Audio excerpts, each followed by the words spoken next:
Is this some kind of joke? I asked, my voice breaking as the video played behind me.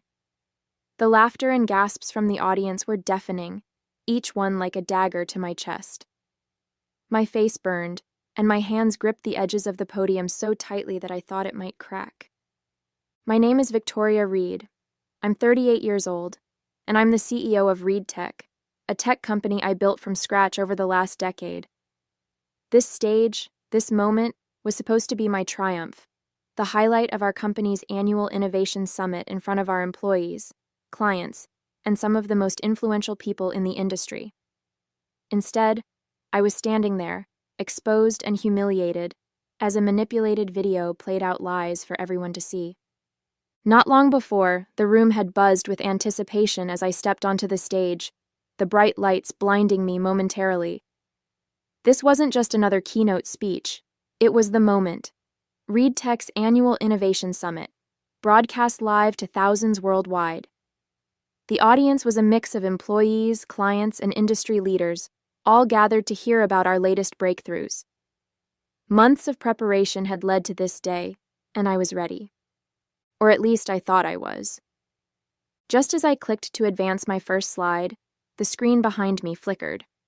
I paused, turning slightly, assuming it was a technical glitch.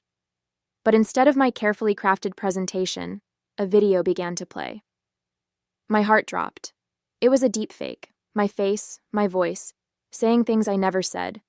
The version of me on the screen was cruel, mocking employees, sneering at charitable projects, and making offensive comments about clients. Gasps echoed through the room, quickly followed by uneasy laughter, the kind that made my skin crawl. I turned back to the audience, my pulse hammering in my ears.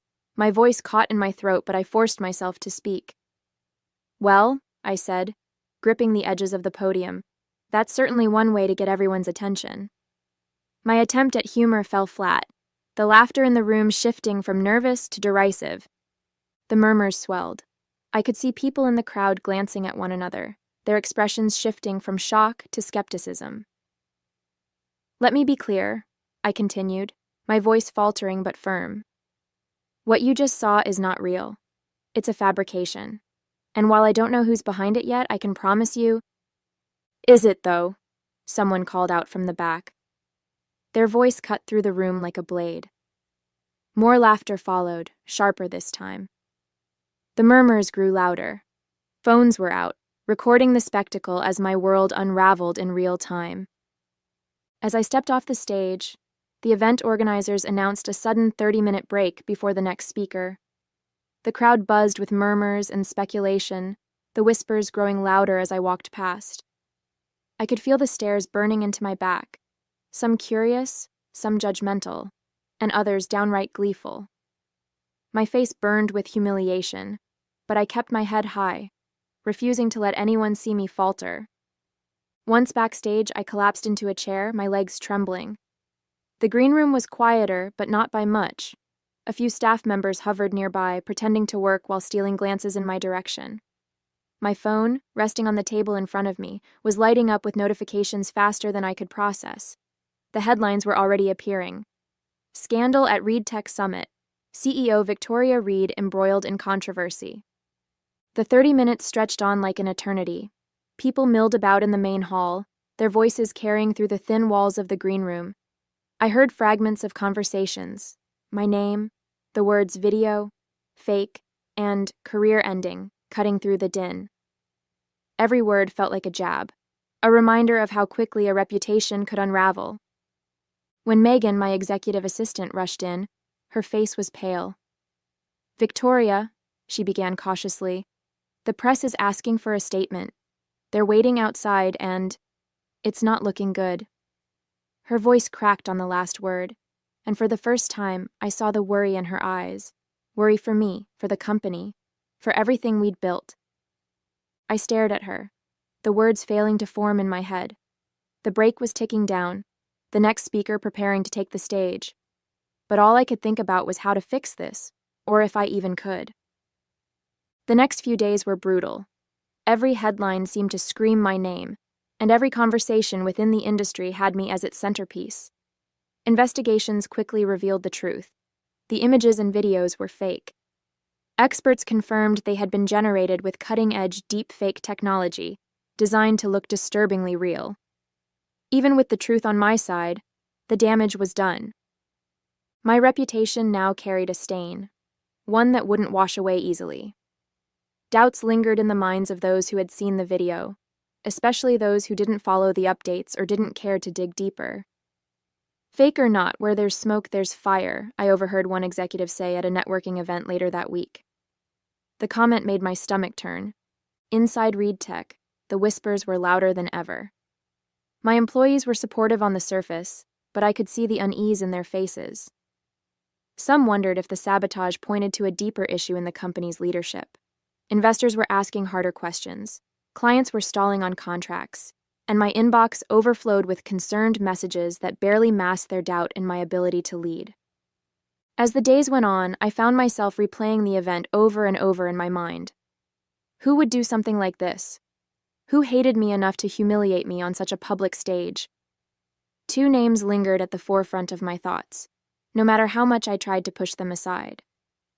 First, there was Nathan Cross, the CEO of CrossTech and my fiercest competitor. Nathan had never hidden his disdain for me, often making snide remarks at industry events about how lucky I was to lead ReedTech. Our companies had butted heads over clients before, and I wouldn't put it past him to pull a stunt like this to tarnish my reputation and poach my business. Then there was Diana Lewis, my former business partner and co-founder. We'd started ReedTech together, but our relationship had soured years ago after a bitter disagreement about the company's direction. Diana left, taking a settlement and a bruised ego. She hadn't spoken to me since, but I'd heard whispers about her trying to build her own company. Was this her way of getting revenge? Neither option felt right. Nathan was too brash to hide behind something like this. If he wanted to take me down, he'd do it openly.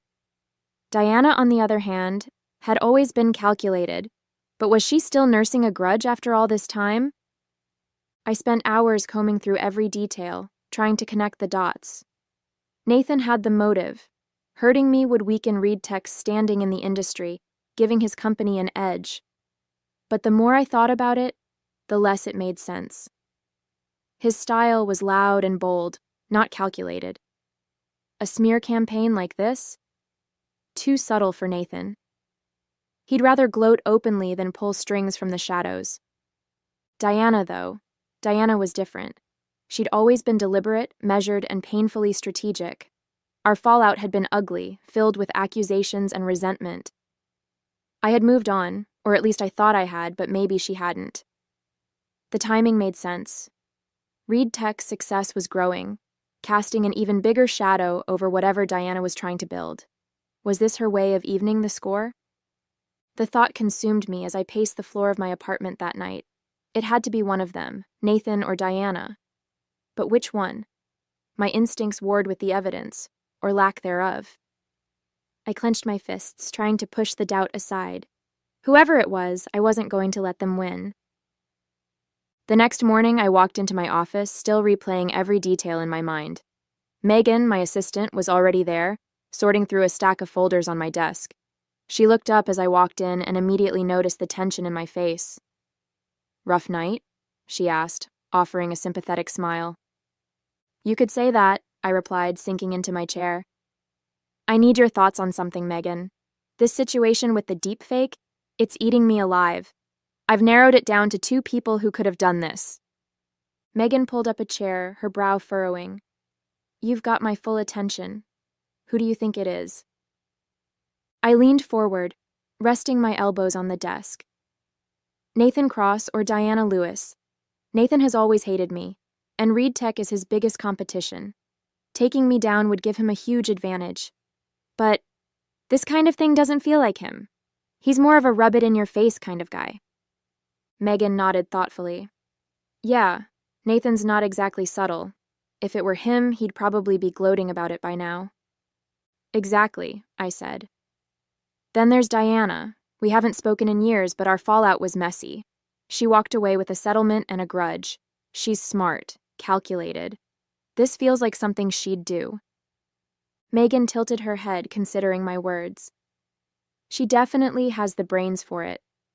And if she's still holding on to that grudge, yeah, I could see her doing something like this.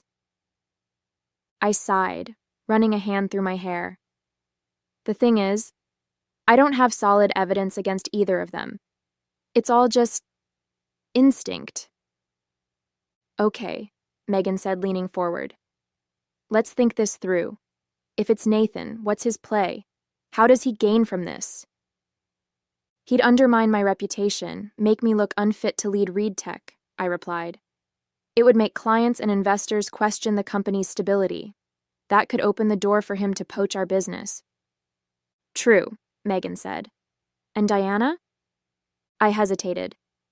Revenge. Pure and simple. This could be personal for her. She doesn't need a business gain, just the satisfaction of watching me fall. Megan leaned back in her chair, crossing her arms. Both are possible, but I'm leaning toward Diana. She has more reason to make it personal. Nathan's more likely to go for the jugular in a way that's traceable. It's too subtle for him. After my conversation with Megan, I realized there was only one way to move forward. I had to confront them, or at least test their reactions. Subtlety would be key. If either Nathan or Diana were responsible, they'd slip up eventually. I picked up my phone and stared at the two names on my contact list, my thumb hovering over the screen. Nathan first. He was impulsive and brash, easier to rattle. I tapped his number, my heart pounding as the phone rang. Victoria. He answered after a few rings, his voice sharp and impatient. How are you today? Cut the formalities, Nathan, I said, injecting a casual tone into my voice. I'm sure you've seen the headlines. Of course, he said, a smug undertone creeping into his words. It's been the talk of the industry. Gotta admit, that video? Brutal. Almost too good to be true. I paused, letting the silence linger for a moment. It's fake. You know that, right? Fake or not, perception is reality, isn't it? He replied, a low chuckle following his words. But hey, if you need a shoulder to cry on, I've got a few minutes. I gritted my teeth. I'll be fine, Nathan. Just wanted to check if you'd heard anything unusual. You're well connected, after all. His laughter stopped abruptly. Why would I know anything about it? You think I'm behind this? I matched his sharp tone. Just covering all my bases. Well, don't look at me, he snapped. Unlike some people, I don't need cheap tricks to win. Good luck cleaning up your mess, Victoria.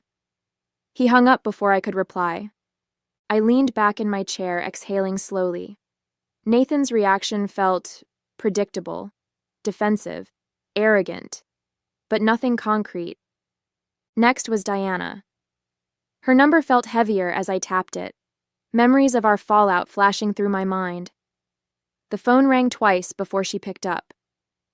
Well, this is a surprise, she said coolly. Victoria Reed. To what do I owe the pleasure? Diana, I said, keeping my voice neutral. I'm sure you've seen what's been going around. The video. Hard to miss, she replied. It's all over the news. Nasty stuff, but not surprising. You've made a lot of enemies over the years. I ignored the jab. Enemies like you? She laughed, the sound sharp and cutting. Oh, please. If I wanted to take you down, I wouldn't need smoke and mirrors to do it. I'd do it to your face. Her words stung, but there was an honesty in them I couldn't ignore. So, you're saying you had nothing to do with it? I'm saying I've got better things to do than worry about you, she said bluntly. But if you're looking for a suspect, maybe start with someone closer to home. People like you don't get taken down by strangers. The line went dead before I could respond. Her words echoed in my mind, planting a seed of doubt I couldn't shake. I set the phone down, my mind swirling with possibilities. Diana's parting words echoed louder than anything else. Someone closer to home. It sounded like a throwaway comment, but it stuck with me, gnawing at the edges of my thoughts. Could she be right? Could it be someone from within my own circle? The idea made my stomach churn. I replayed both conversations in my mind, Nathan's arrogance had been expected, but his defensiveness seemed genuine. He was insulted that I even considered him a suspect. Diana, on the other hand, was cold and cutting, but not evasive. If she had done this, why not take the opportunity to gloat? Both of them left me with no solid answers, just more questions. Megan walked into my office with a stack of reports, her face unreadable. "How did it go?" she asked, setting the papers on my desk. I sighed. "About as well as you'd expect.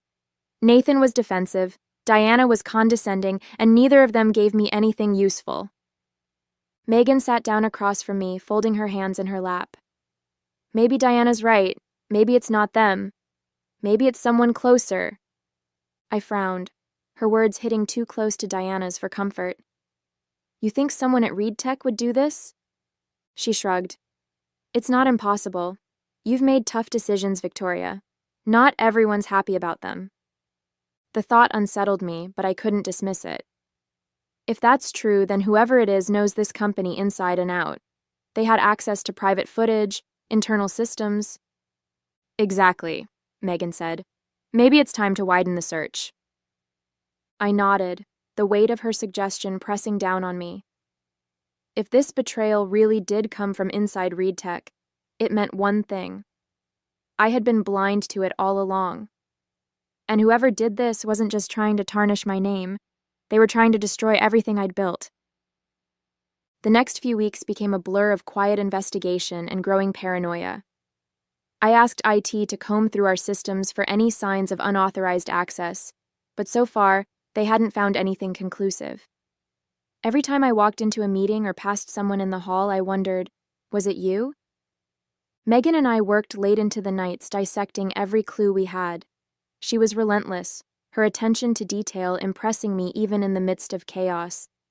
She'd pull files, cross-reference timelines, and double-check every piece of data.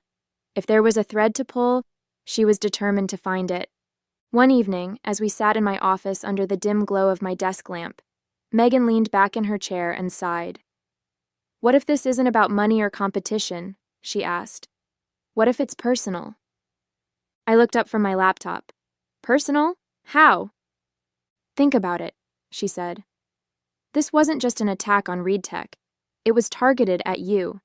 The way that video was edited, the things it showed, it was meant to humiliate you, not just discredit the company." Her words sent a chill through me. I had been so focused on the professional implications that I hadn't considered the personal angle. But Megan was right. Whoever did this wanted to hurt me on a deeper level. The question was, why? The next morning, as I sipped my coffee and tried to brace myself for another day of uncertainty, my phone buzzed with a notification. It was an email from Tom, the head of IT. Subject: Update on deepfake investigation Victoria. We found a possible lead. Can you come down to the IT department to discuss? Tom. I didn't waste a second. Within minutes, I was in Tom's office, where his desk was covered in screens displaying server logs, timestamps, and what looked like access trails. He gestured for me to sit, his expression a mix of determination and unease. "We've been working nonstop," he began. "Last night, we found something unusual. During the time the video was uploaded, there was remote access to the presentation server." "Remote access?" I asked, leaning forward. "From outside the company?" Tom shook his head. "No, from within. The access came through a VPN, masking the original user's identity. But we managed to narrow it down to one department: communications." I frowned. "Communications? Why there?" "It makes sense," Tom said. "That department handles external presentations, media files, and anything related to public-facing content. The person responsible likely had access to the presentation software and the event materials." I nodded, processing the information. It was a solid lead, but it didn't point to a specific person yet. "So, what's next?" Tom tapped on his keyboard, pulling up another screen. "We're running a deeper scan to pinpoint which workstation initiated the VPN access. Once we have that, we'll be able to identify the account used." Good, I said, my voice firm. Keep me updated. And Tom? This stays between us. He nodded. Understood. As I left his office, the weight of this new lead settled on my shoulders. Someone in communications, someone who worked closely with event materials. The circle was tightening, but the question remained. Who? Later that day, Tom called me back to his office. The room was dim, the glow of his monitors casting shadows on the walls. His face was set in a determined frown as he motioned me toward his desk. We've narrowed it down, he began, tapping a screen that displayed server logs and access trails. The VPN access during the conference originated from a workstation assigned to Anna Carver, one of the junior associates in the communications department. Anna?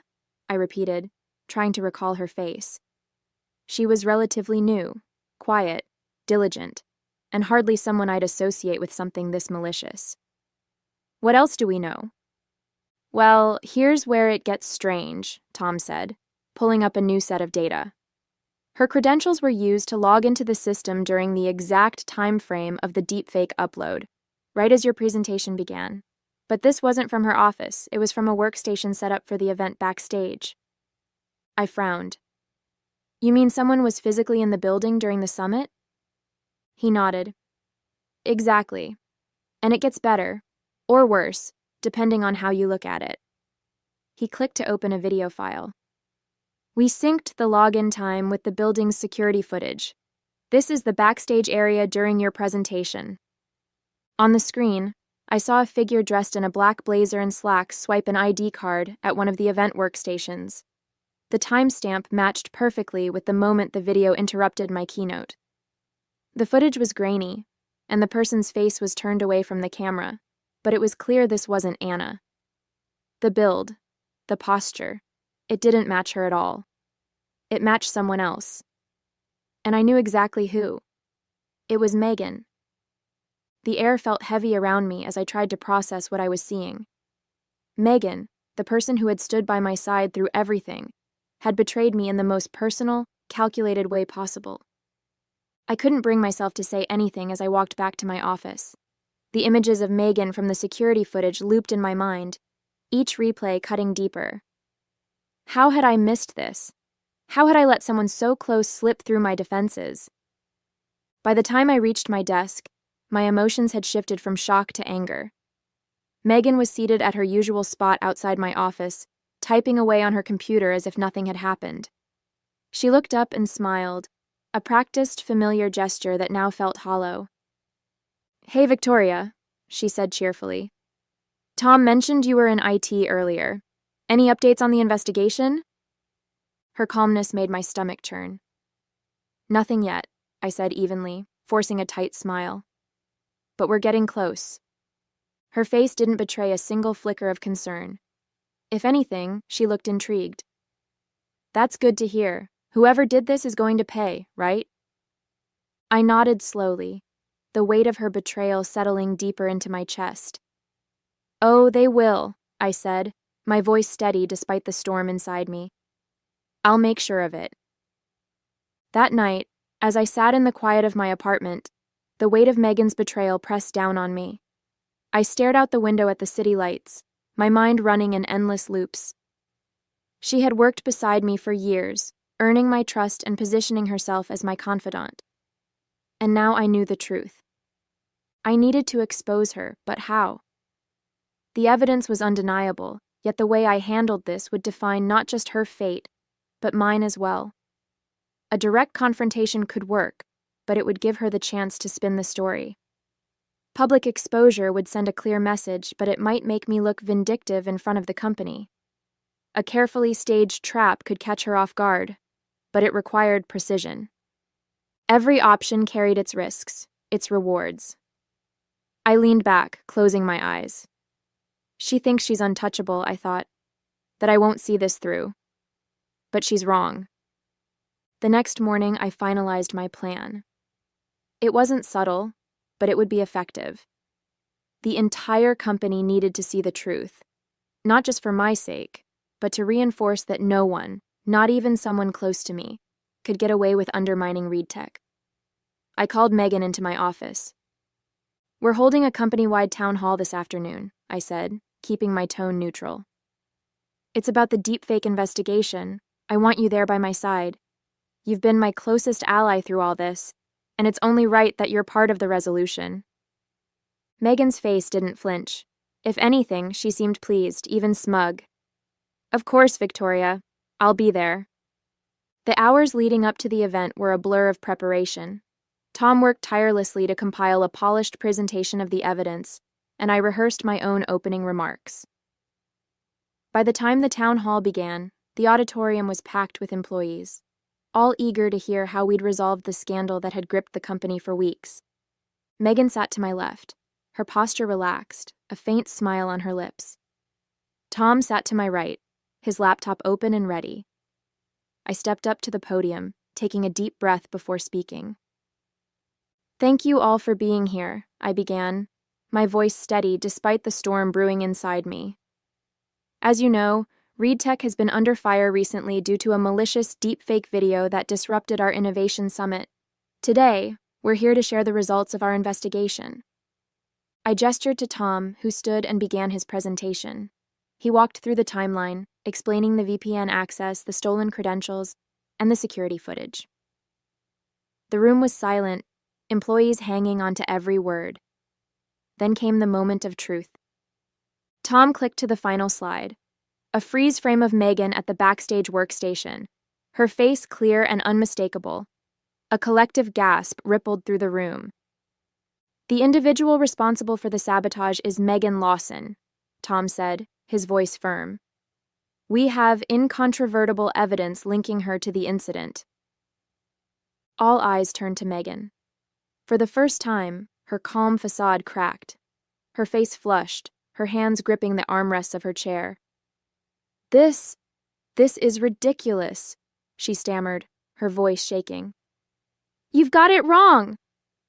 I stepped forward, my gaze locked on hers. "Megan," I said, my tone sharp but controlled, "the evidence doesn't lie. You had the access. You made the upload. And you betrayed this company. And me." Megan shot up from her seat, her face a mixture of anger and desperation. "You don't understand," she said, her voice rising. "This has to be some kind of mistake." Tom remained calm, scrolling back through the footage. "There's no mistake," he said. "The badge was stolen, yes, but you were the one who used it. The fingerprints on the keypad? They're yours, Megan. You've been caught." The employees in the room murmured, the tension rising with every second. Megan turned to me, her voice trembling. "Victoria, you can't really believe I'd do this to you. We've worked together for years. I've always been loyal." I stepped forward, my expression hard as steel. "Loyalty isn't sabotaging my career, Megan. Loyalty isn't putting the entire company at risk for your own gain. Do you have anything to say for yourself? The truth this time." She faltered, her eyes darting around the room as if searching for an escape. I was pushed into it," she blurted, her voice cracking.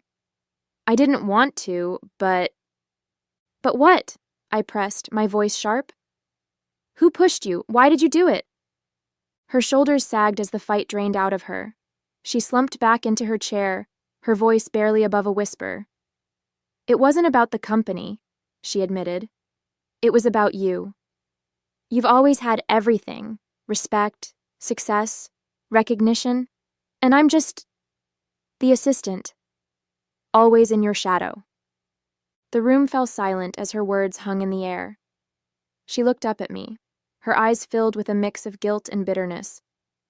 "I thought, if I could make people doubt you, maybe I'd finally matter. Maybe people would notice me." I took a deep breath, my heart pounding in my chest. Her confession cut deeper than I expected, not just because of the betrayal, but because of the raw envy and resentment she carried. "Megan," I said, my voice softer now but still firm, "you could have talked to me. You didn't need to tear me down to make yourself feel seen, but what you did, this isn't just personal, this is criminal." She buried her face in her hands, and I turned back to the employees seated in the room. Reed Tech is built on trust, I said, my voice steady. And when that trust is broken, there are consequences. I didn't press charges, just fired her. As much as I wanted justice, I wanted closure even more. Dragging this out in court wouldn't give me the peace I needed. Megan's confession was enough. She had destroyed herself with her own ambition, and there was no coming back from it. The next few days were surreal.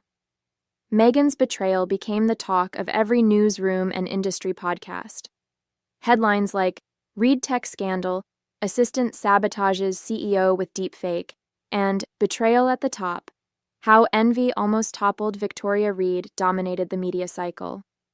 Her name and face were everywhere, her actions dissected and condemned by commentators and industry insiders alike. Employees at Reed Tech rallied around me, offering their support and relief that the mystery had been solved. Investors, initially cautious, began to reaffirm their trust in the company. But as the world buzzed about Megan, I focused on rebuilding what mattered most: my reputation, my company, and the trust of those who had always believed in me. I made a point to call both Nathan and Diana. I owed them an apology for my suspicions, and to my surprise, they both accepted it with grace. It was a small step toward clearing the air, but it mattered. As for Megan, she got what she wanted. She was noticed. But not in the way she'd hoped. Instead of admiration, she earned infamy, her name tied to a betrayal that cost her everything. I couldn't dwell on it any longer. I had a company to lead and a future to build, leaving the shadows of her actions far behind me. Hey there! Did you like the story? If you did, don't forget to hit the like button and subscribe to the channel. It helps us a lot and makes sure you won't miss out on more great stories we share here. Thank you for watching, and we'll see you in the next one.